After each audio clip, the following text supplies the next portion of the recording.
Well, good morning everyone. I'm at Fairborn Community Park today. Got up real nice and early. I'm going to be viewing the sunrise here in a little bit once it breaks through the tree line and rises above it. But I think it should be a decent day. I think it's a lot of wetwoods and woodland today, so I might do some different kinds of landscapes. If there's any kind of wildflowers, we'll see. And this place is probably one of the best places I've been to for different kinds of mammals like white-tailed deer. And in fact, I saw, as I was making my way in the trail here, I saw about 4 or 5 raccoons climbing up this same giant oak tree. So they're all the way at the top, but I wasn't in too big of a hurry to like photograph them. I was thinking more about focusing right now on trying to get a sunrise landscape done, which is probably what I'll try and do here. Maybe something with the woodland, just when the light just breaks right through all the different trees and the whole forest canopy, really. So overall, Fairborn Community Park has I try not to go to community parks too much just because they're more developed. They bring a different kind of crowd that kind of disturbs wildlife, and I'm just not too much interested in them. But this is one example where I'd say it's the exception. It's got a nice, decent 17-acre kind of backwoods. It's restored, pretty much wooded wetlands, and they use it for abating floods, which is really helpful. And not only that, but the Beavercreek actually runs right through it as well. So this place is technically a part of the Beavercreek wetland corridor. So yeah, we're just gonna get started here. See what we can find today.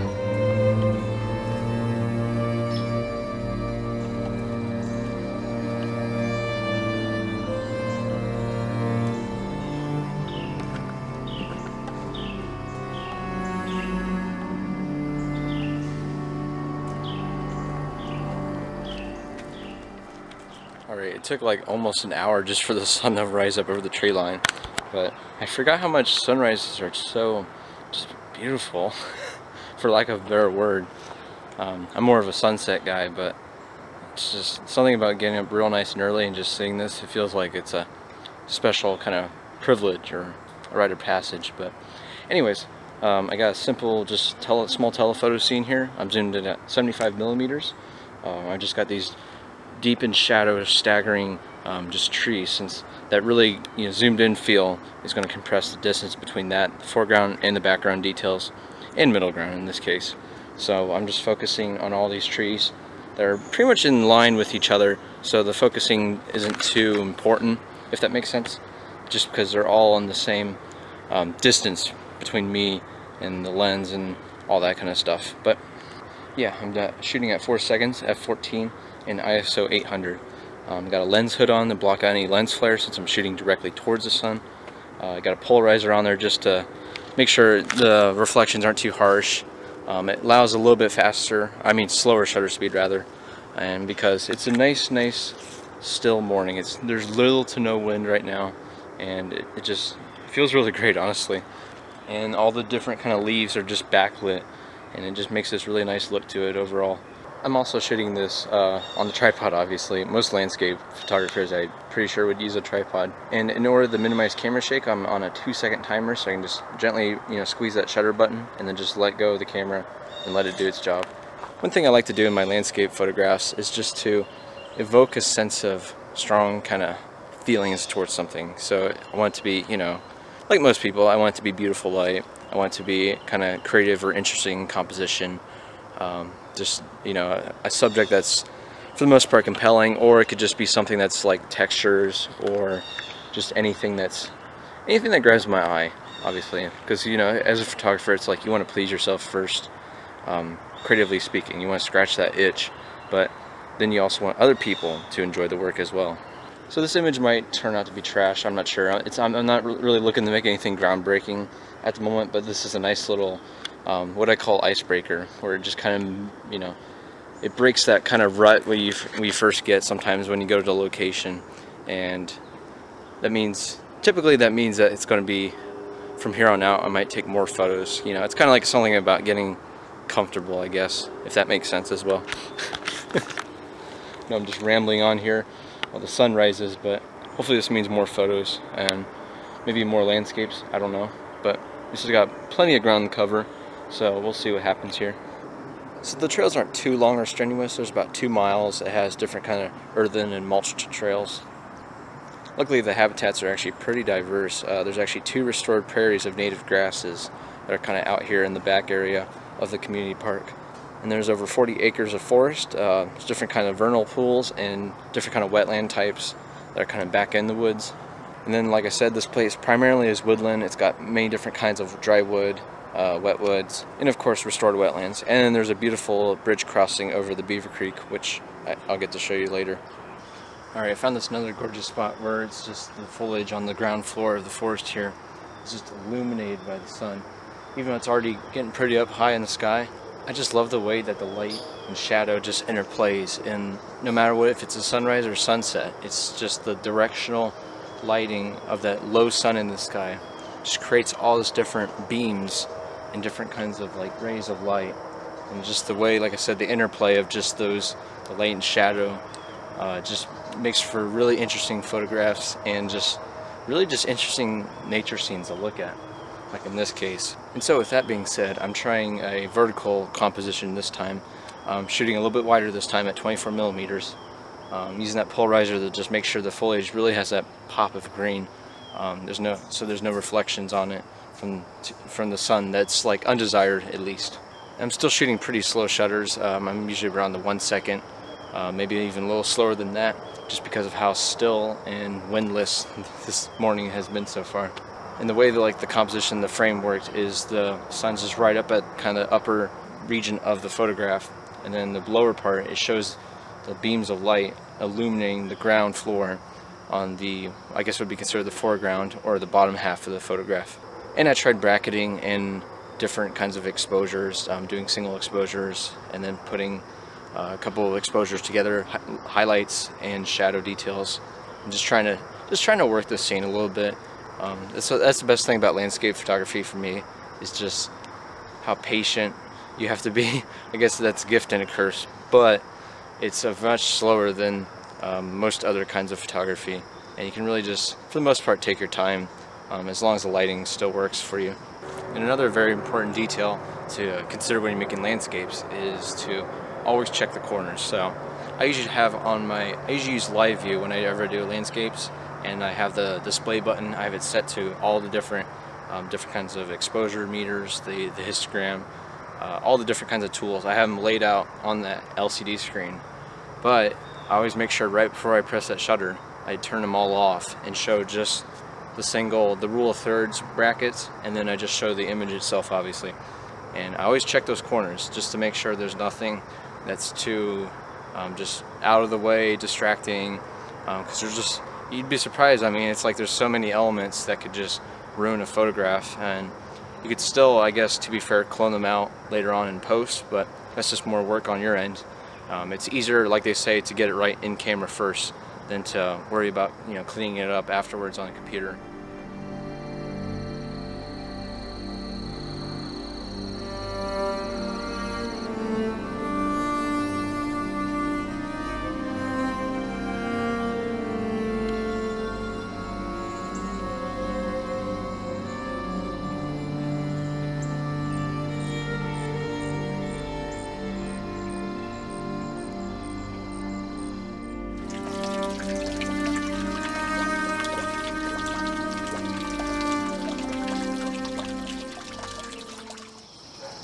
Alright, this is my first time seeing this flower, but it's called Belgium endive, and I've been seeing it all over this park over here, and it's just been weird because I haven't seen it anywhere else, but maybe the habitat's just right. But anyways, because it's so small and just the fine delicate details of it, I've been having to shoot macro. It's pretty much been a must, just so you can really have it fill the frame and just show off all the different parts of the flower real up close.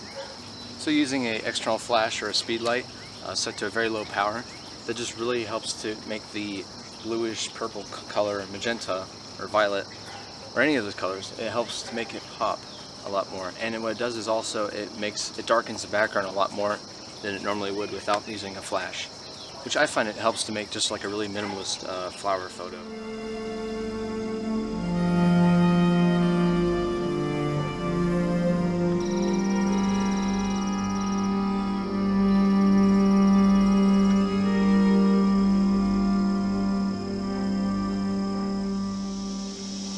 Alright, so I just spent like the better part half an hour shooting a macro again, but I stumbled upon right next to the trail, hanging from like a little web string, is a little caterpillar, and it keeps slowly making its way up, and I had to extend my tripod legs maxed out, all 4 sections extended the whole way. And then not only that, but then I got a log to stand on, because I'm average height, but I couldn't get to it.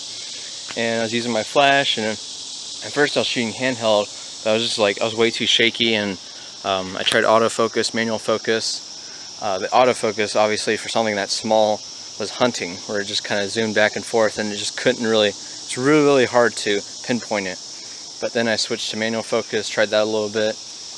That didn't work quite as well either, just because it was so tricky with this thing, this little caterpillar just swaying in the wind, and not at the same time moving upward as it just sways around.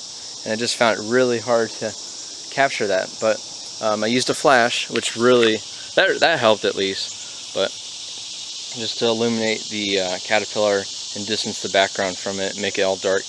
And a nice shallow wide aperture made a nice shallow depth of field, which helped make nice bokeh in the background. Had lots of greens and blacks, and it had the little orb looking things.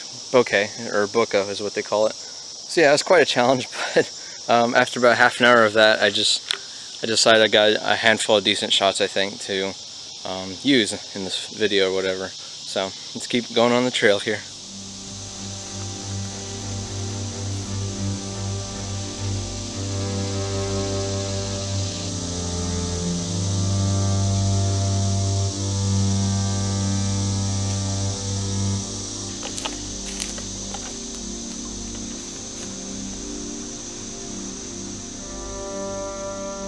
So far I'm really surprised, just because this whole forested wood area in the back of the community park is a disc golf course, and according to the city's website, it's like apparently one of the best in Ohio. But so far on a weekend here, I'm not really seeing anyone. I passed by a few kind of walking, hiking types, but other than that, not too many other people come back here. I felt like I've had to break the trail, as in like all the different cobwebs and spider webs that are laid out right in the middle of the trail. I feel like I've had to break the trail, and I've eaten so many of them, obviously by accident, but I mean, like, more than I can count on my fingers. I've just had so many of them, and yeah, but yeah, this woodland is just very, very nice. I love it, and always coming back every year, especially in the fall, in autumn. I feel like that's one of the best times to see it, just because of all the leaves falling, and you look out towards the giant tree line over at the front end, and it's just, you see the colors, and it's just the stretch of it, and it's gorgeous nonetheless. But I'll take this for what it is, late summer with all the green foliage. It's still a gorgeous woodland, and it's just kind of unique just because of the vernal pools in the back as well that you get to view.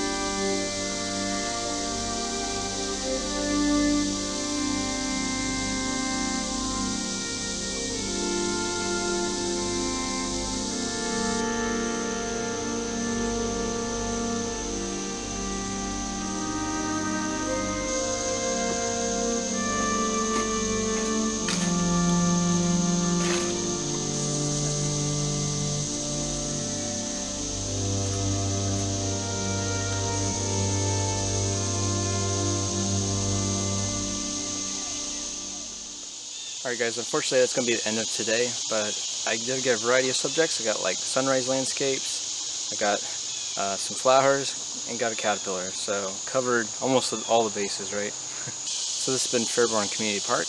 Thank you for exploring with me, and make sure you get out there, guys. Thank you.